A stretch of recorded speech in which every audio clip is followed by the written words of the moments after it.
Bom, quando a gente fala sobre engasgo, seria muito interessante toda a população ficar esclarecida que o engasgo pode acontecer desde o bebê, aquele lactente que está amamentando, está mamando, até uma pessoa adulta, adulto jovem ou um paciente idoso. Então essa ideia de que o engasgo acontece só com a população mais frágil, criança, neném ou idoso, é uma coisa errada.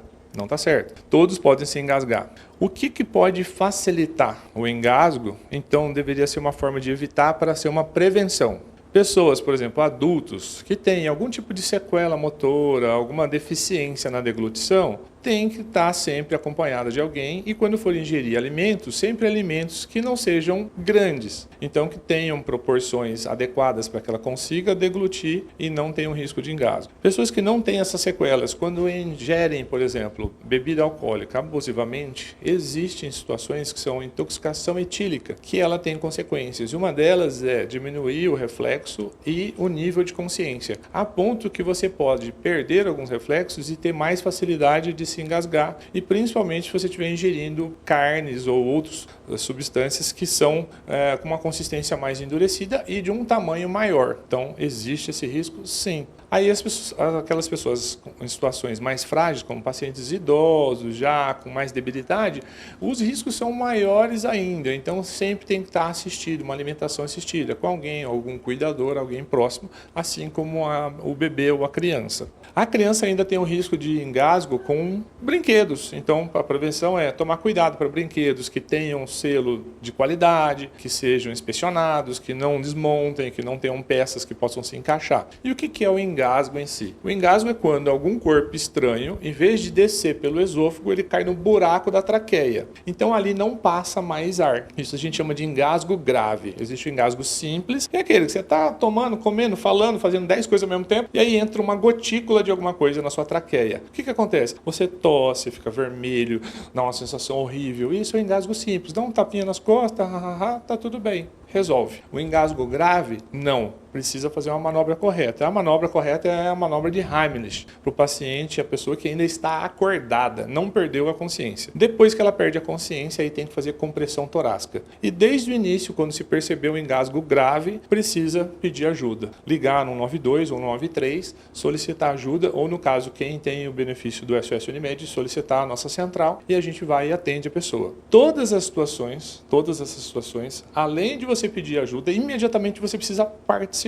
Tem que ser participativo. E isso é uma questão de cultura. Por quê? A nossa cultura aqui sempre foi terceirizado, colocado por um médico a responsabilidade ou por um profissional da saúde. Mas isso não está correto. Por quê? Porque os primeiros socorros são temas que a gente deveria ter na escola já. Desde pequeno a gente tem a cultura de saber participar. Porque a gente é também cidadão e que participa naquele momento. Nunca vai existir uma ambulância sempre presente que vai chegar em alguns segundos. Ela vai ter um tempo de deslocamento. Então as pessoas precisam saber. Então na escola eu preciso conhecer a manobra de Heimlich. Você vai para algum outro país, que é uma cultura um pouco diferente da nossa, as crianças já crescem sabendo que precisam participar, precisam ajudar os seus coleguinhas ou seus amigos, ou se está num restaurante, ele dá o primeiro atendimento antes de chegar a ambulância, porque quando chega a ambulância ela trata o depois, eles abordam depois. E não pode ser chegar a ambulância para a ambulância fazer a manobra correta. Então o ideal com essa chamada com vocês é chamar a atenção da população para isso e entender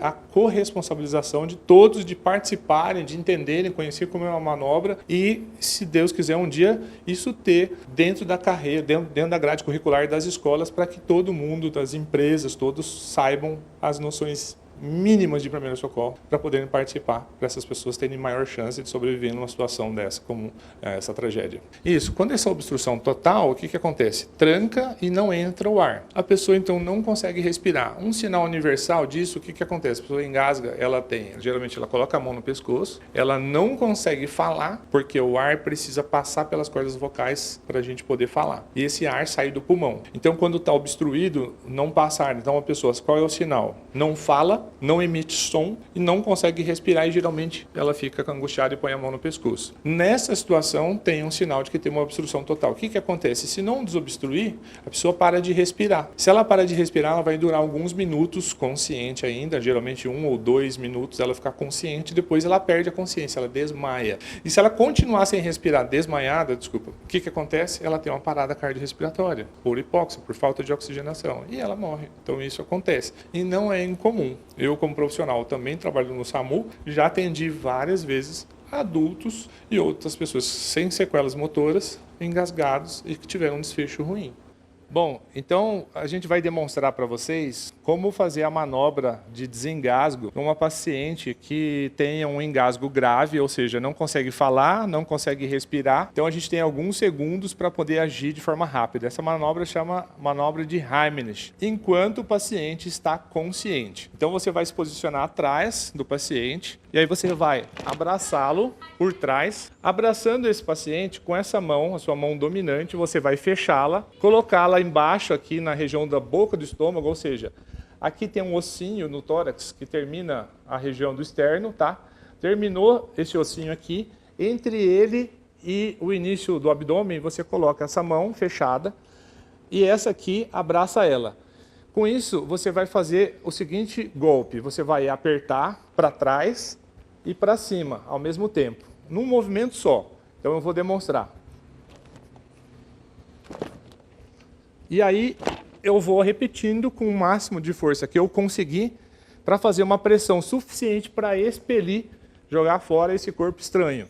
Se essa pessoa, durante essas manobras, você não conseguiu desobstruir e ela perder a consciência, então eu tenho que deitar essa pessoa, segurar ela, deitar ela numa superfície rígida, colocar a mão entre os mamilos, no peito, e começar a compressão torácica.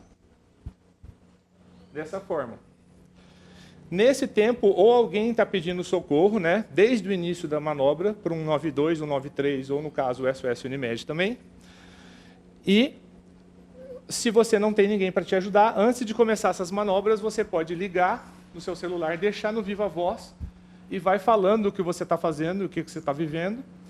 E, ao mesmo tempo, você não perde tempo para esperar chegar uma ambulância para dar esse primeiro atendimento. Que isso vai fazer toda a diferença na vida da pessoa.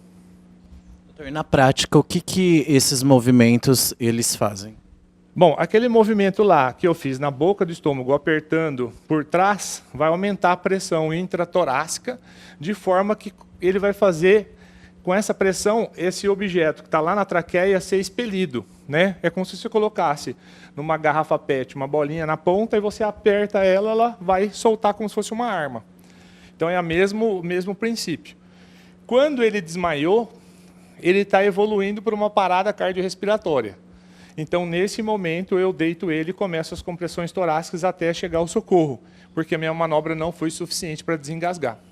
Imediatamente, ela iniciou os sintomas, ou seja, ela está com aquela sensação ruim, coloca a mão no pescoço, não está conseguindo falar, não está conseguindo respirar, você tem que começar as manobras imediatamente.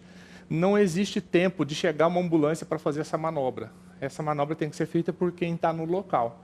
Por isso que isso tinha que ser matéria nas escolas, nas empresas, como uma coisa de cultura. Eu preciso entender que eu preciso fazer isso para essa vida ser salva. Não adianta esperar uma ambulância.